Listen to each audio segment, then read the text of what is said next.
एक तरफ इस देश में बड़े बड़े मंचों से नारे लगाए जाते हैं, बेटी बचाओ बेटी पढ़ाओ, पोस्टर लगाए जाते हैं और कहते हैं इस देश में बेटियां सुरक्षित है, लेकिन ग्राउंड रियलिटी कुछ और ही कहती है। अभी एक घटना निकल के सामने आई है जिसमें गोवा में बीजेपी के पार्षद के बेटे ने 25 से ज्यादा नाबालिग लड़कियों के साथ यौन शोषण किया और उनके वीडियोस भी बनाए, जिससे वो बार बार उन्हें ब्लैकमेल करके फिर बार बार उनके साथ यौन शोषण करता था। स्थानीय लोगों को इस घटना का पता लगा तो उन्होंने पुलिस स्टेशन के आगे जाके धरना दिया, तब जाके इस दरिंदे को पुलिस ने गिरफ्तार किया। इससे पहले हमने अंकिता भंडारी का केस देखा, जिसमें अंकिता भंडारी को एक वीआईपी को सर्विस देने के लिए कहा गया, जिसमें अंकिता भंडारी ने मना कर दिया तो उसे मार दिया गया और उस रिजॉर्ट का मालिक था विनोद आर्या का बेटा पुलकित आर्या, ये भी बीजेपी नेता थे और आज तक उस वीआईपी का नाम सामने नहीं आया। पता नहीं हमारी सरकार को किससे डर है। और प्रज्वल रवन्ना का केस तो आप सबको पता है, जो कि पूर्व प्रधानमंत्री एचडी देवगौड़ा का पोता था, जिसकी रैलीज में नरेंद्र मोदी गए थे उसके इलेक्शन कैंपेन में उसको जिताने के लिए।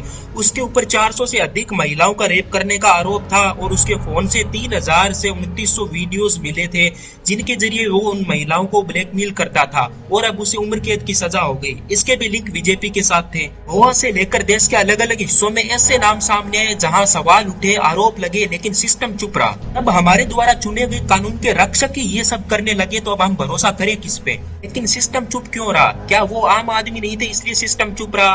क्या उनके पास पावर थी इसलिए सिस्टम चुप रहा? अब सवाल उठते हैं बीजेपी के ऊपर। एक तरफ आप बेटी बचाओ बेटी पढ़ाओ का नारा देते हो, दूसरी तरफ आप ही की पार्टी के लोग या आप जिन्हें सपोर्ट करते हो वही लोग आके इन बेटियों को नोच रहे हैं, तो ये नारा किस काम का? आज सवाल सिर्फ अपराधियों से नहीं है, उनसे भी है जो उन्हें बचाते हैं, उनसे भी है जो चुप रहते हैं और हमसे भी है जो सब कुछ देखकर स्क्रॉल कर देते हैं। तो जरूरत चुप रहने की नहीं, जरूरत है सवाल पूछने की, क्योंकि अगर आज हम चुप रहे तो कल कोई दूसरी बेटी इस सिस्टम की शिकार बन जाएगी। और अगर आप नारा देते हो बेटी बचाओ बेटी पढ़ाओ, तो इस नारे को ग्राउंड रियलिटी पर भी लेके आओ, खाली भाषणों तक सीमित मत रखो।